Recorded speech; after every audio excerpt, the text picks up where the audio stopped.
ఒక వ్యక్తి ఒక వస్తువును 400 రూపాయలకు ఖరీదు చేసి దానిని 500 రూపాయలకు అమ్మాను. అయినా వచ్చే లాభము మరియు లాభ శాతం ఎంత అన్నాడు.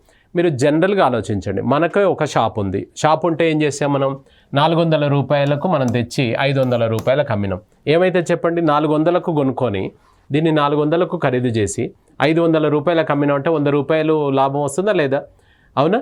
సో కాబట్టి అది లాభం అన్నమాట. దీన్ని కొంచెం ఐడియా కోసం ఫస్ట్ మనం రాసుకుందాం. కొన్నవేళ సిపి, కొన్నవేళ కాస్ట్ ప్రైస్ అనమాట. సి అంటే కాస్ట్, ఎస్ అంటే సేల్, అది గుర్తుపెట్టుకోండి. కొన్నవేళ వచ్చేసి ఎంత? ఇక్కడ 400 కొన్నాం.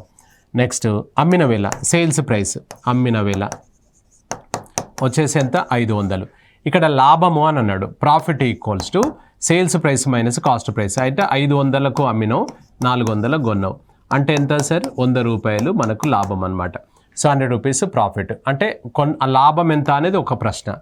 లాభము అని అన్నాడు. నెక్స్ట్ లాభ శాతం అన్నాడు. ఇక్కడ ఈ లాభ శాతం ప్రాఫిట్ పర్సంటేజ్ అన్నప్పుడు ఎప్పుడైనా కూడా లాభము ఎంత వచ్చింది నీకు? 100 రూపాయలు వచ్చింది. ఎంత పెట్టుబడి పెట్టాం మనము? 400 పెట్టాము, 500. 400కు 100 రూపాయలు పర్సంటేజ్ అంటే ఇంటూ 100.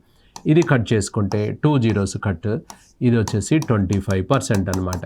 అంటే ఇక్కడ 2 అడిగాడు, లాభము మరియు లాభ శాతం. 100 రూపాయలు ప్లస్ 25%. అంటే ఇది నీ ఆన్సర్ వస్తుంది.